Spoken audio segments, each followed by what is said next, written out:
bless you, everyone, and welcome to this week's Pastor Speaks. Well, today is day 3 of our Daniel fast, so I don't know how you're feeling. I'm feeling a bit jittery, but I'm feeling good spiritually. I feel that I'm making progress. I believe that God is going to do something phenomenal during this time of our fasting and praying together. And haven't the prayer meetings been amazing? The attendance has been through the roof, and I'm so blessed and gratified by that. It demonstrates a hunger for more. And saints, we need more of God. We need more of Him, especially in this time that we're living in. And the uncertainty of each day is immense. But we can be certain about God. We can be certain about His promises.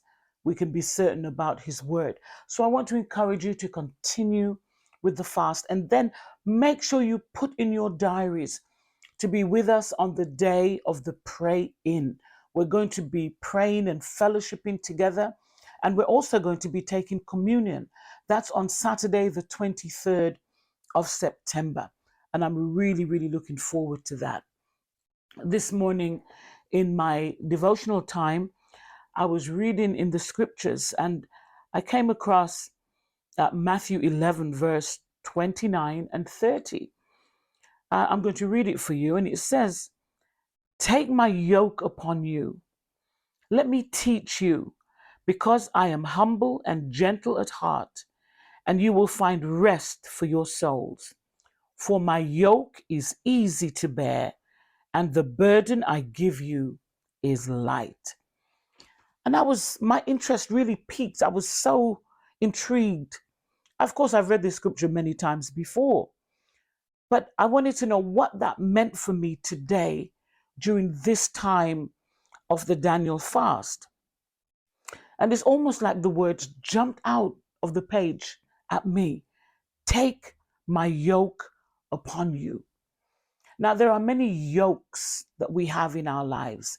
We have friendships, we have jobs, we have responsibilities, etc. Jesus was talking at the time when the scribes and the Pharisees was trying to weigh people down by insisting on so many different and extra observances of the law. Because, of course, Moses gave the 10 commandments, but since that time, so many other things were added to it. So instead of people experiencing freedom, they were actually almost going into a state of imprisonment.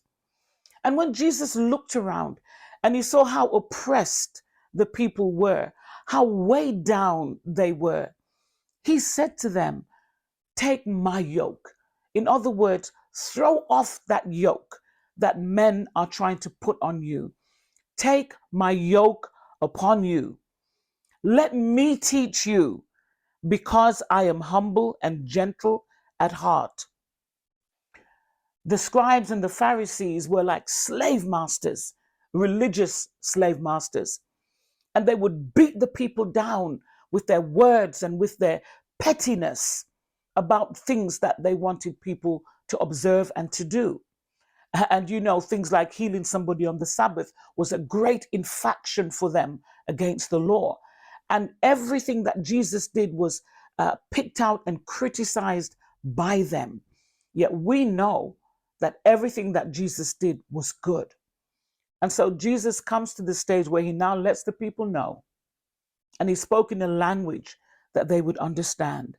Take my yoke. Why would we take his yoke?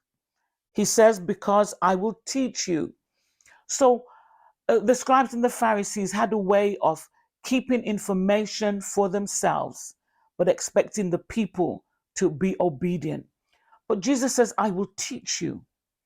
And in one conversation with his disciples, Jesus said to them, you're my friends, so I tell you what I'm doing. And so he's going to teach us, because we're his friends. He's going to open our understanding. He's going to give us wisdom, knowledge as well. so that we can do what we're doing in an intelligent way, rather than just doing stuff because that's what we've been told to do. He said, I will teach you because I am humble and gentle at heart. He's not arrogant. He's not full of himself. He came to earth with only one thing in mind: to seek and to save those who were lost and to elevate them back into relationship with the Father. It seems like the scribes and the Pharisees were not interested at all in the people being reunited with the Father. And he says, and you will have rest for your souls. You know, when you're striving all the time. And I think this modern day life that we're living causes us to be striving. We're always having to push. We're always having to run. We're always having to exercise our ingenuity and how we can get around and do things, how we can get ahead of the pack. But he says here, you will have rest for your souls, because his nature is peace. And when we come to him, he gives us his peace, the peace that passes all understanding, the peace that causes us, even if we're in the midst of turmoil and chaos, we can have that peace because it's not based on our circumstances or situation or what's going around us, but it's depending on who is in us. So he will give us rest for our souls. And the wonderful thing about that is not just a temporary rest. It's a rest that starts now and carries over into eternity. And then he goes on to say, for my yoke is easy to bear, and the burden I give you is light. So ultimately what he was saying is, I have paid the price for everything, all your sin, all your mistakes, all of your character defects. I have paid for your sin.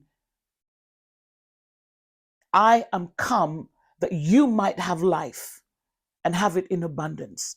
So therefore, there is nothing for you to pay. There's nothing for you to have to work for, to pay. I have paid everything that you owe. And so the burden that I will give you is light, because the burden that you will have is to be obedient to the Father, to walk in your purpose, and to allow your light to shine before men. Wow. Literally, he has freed us from the burden of sin. And that was a huge, huge burden, because we owed a debt that we could not pay. It doesn't matter how many jobs we had and how much overtime we worked. The debt was so great that we could not pay it. But Jesus paid it all. And today he extends an invitation to you. And I know you're in the church. You know, I'm a Christian, yet still you have not entered into this rest. You have not turned your life condition over to him. You have not asked him to lead and direct you. And I need you to understand that God will take care of you. Doesn't matter what situation you find yourself in, he has all the resources. He has all the abilities, but he's waiting on you to give him permission to remove that burdensome yoke and to give you a yoke that is easy to bear. May God bless you as you continue in the fast. Seek God. Go deep. Ask him to speak to you. Challenge him to speak to you. And when he does speak to you, make sure that you obey him. God bless you, and see you next time.